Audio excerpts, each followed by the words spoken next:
నియమించడం వెనుక ఉన్నటువంటి అసలు ఉద్దేశం ఏంటనేటువంటి అంశం 4.5 గంటల పైగా సుదీర్ఘంగా ఈ విచారణ సాగింది.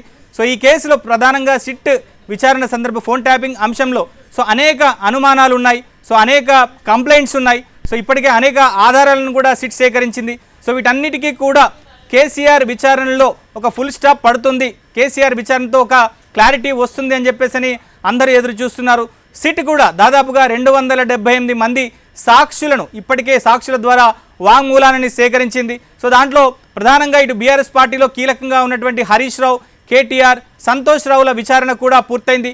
ఫైనల్గా కేసీఆర్ని 4.5 గంటల పాటు విచారించినటువంటి సిట్ అసలు ఈ ఫోన్ ట్యాపింగ్ అంశంలో ఏం తేల్చబోతుంది, సిట్ మరిన్ని ఆధారాలను సేకరిస్తుందా, పూర్తిగా ఒక సాంకేతిక ఆధారాలను ఎవిడెన్స్ని సేకరించిన సిట్ సో కోర్టు ముందర పూర్తిగా ఫైనల్ ఛార్జ్ షీట్లో ఈ కేసును బలపడే విధంగా సో ఎట్లాంటి ఆధారాలను సేకరిస్తుంది, పూర్తిగా ఫోన్ ట్యాపింగ్ జరిగిందనేటువంటి అంశాన్ని నిర్ధారించే విధంగా ఎట్లాంటి సాక్ష్యాలను సేకరిస్తుందనేటువంటిది ఒకంత ఆసక్తిగా ఉంది. సో మొత్తం మీద మాజీ ముఖ్యమంత్రి కేసీఆర్ని విచారణకు చేయడం అనేటువంటిది తెలంగాణ రాజకీయాల్లో ఒకంత కీలకమైనటువంటి పరిణామంగానే చూడొచ్చు.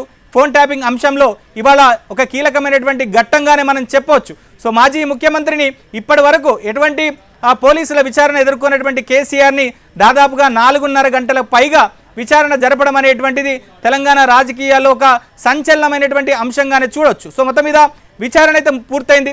కేసీఆర్ నివాసం దగ్గర ఇప్పుడే అధికారులంతా కూడా విచారణ జరిపిన తర్వాత సిట్ అధికారులు ఒకరొకరుగా బయటికి వస్తున్నారు. సో కేసీఆర్ 2వ ఫ్లోర్లో కేసీఆర్ని ఇప్పటి వరకు అంటే 4.5 గంటల పైగా విచారణ జరిపినటువంటి అధికారులు విచారణ జరిపితే సో కింది ఫ్లోర్లో కేటీఆర్, హరీష్ రావు, సంతోష్ రావు సో వీళ్ళు ముగ్గురు కూడా అక్కడే ఉన్నారు. సో కేసీఆర్కి సహాయకులుగా కొంతమంది సిబ్బందిని కూడా కిందనే ఉంచుకున్నారు. మరోవైపు కేసీఆర్కి ఏమన్నా అవసరం